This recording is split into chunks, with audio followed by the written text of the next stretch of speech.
साथियों, जय भीम, नमो बुद्धाय। साथियों, आज भारत के प्रधानमंत्री श्री नरेंद्र मोदी जी ने नई संसद भवन का लोकार्पण किया। इस अवसर पर उन्होंने संसद में मौजूद अनेक गणमान्य व्यक्तियों को संबोधित किया। माननीय प्रधानमंत्री श्री नरेंद्र मोदी जी ने जो अपना भाषण दिया, जो वक्तव्य दिया, वह वक्तव्य पूर्णतः भावनात्मक था। इसमें बेरोजगार युवाओं के लिए, किसानों के लिए और निजीकरण जो भारतीय जनता पार्टी के शासनकाल में हुआ उसको रोकने के लिए, या आने वाले युवाओं को जो भारत सरकार उनकी प्राथमिक, माध्यमिक और उच्च शिक्षा पर क्या करने जा रही है, यह पूरी तरीके से गायब था। साथियों, आप सभी को पता होना चाहिए, भारत की इस समय सबसे बड़ी जो समस्या है वह है बढ़ती हुई जनसंख्या। अगर भारत को विकसित भारत बनते हुए देखना चाहते हैं सभी लोग, तो मेरा सबसे पहला प्रश्न है कि भारत की जनसंख्या नियंत्रण कानून लागू किया जाए ताकि भारत की जनसंख्या नियंत्रित हो। उसके बाद भारत में जो इंफ्रास्ट्रक्चर है वह डेवलप किया जाए।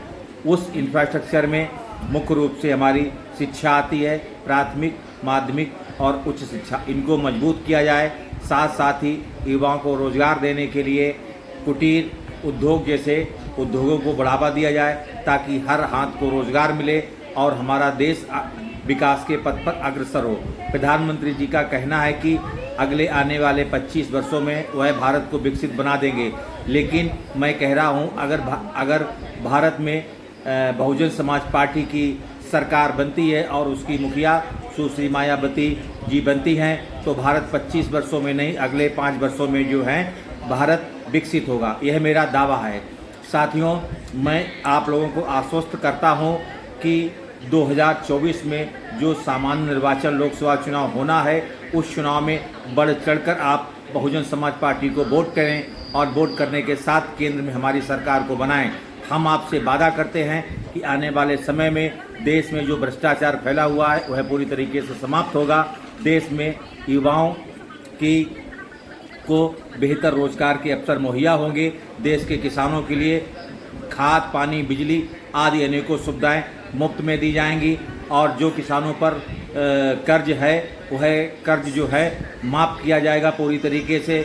और जो गांव हैं, गांवों को पूरी तरीके से हाईटेक किया जाएगा और बेटियों के लिए खास तौर पर जो शिक्षा है वह उच्च शिक्षा तक मुफ्त होगी और बेटियों को जो है शिक्षित करने के लिए प्रत्येक जिला स्तर पर एक प्रतियोगी कोचिंग का जो निर्माण किया जाएगा ताकि बेटियां आगे बढ़ें और पढ़ें, क्योंकि जब बेटियां सक्षम होगी तभी हमारा देश आगे बढ़ेगा।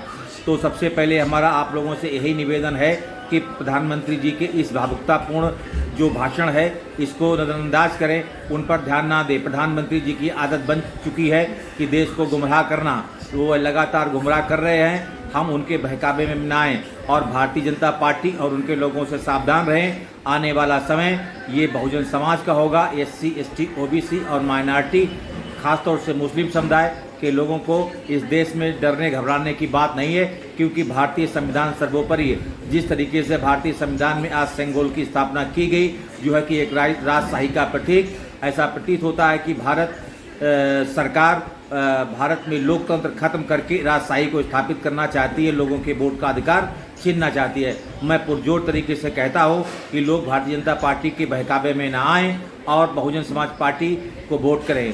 सादर जय भीम, नमो बुद्धाय। आप सभी को बहुत बहुत धन्यवाद। जय हिंद, जय भारत, जय संविधान।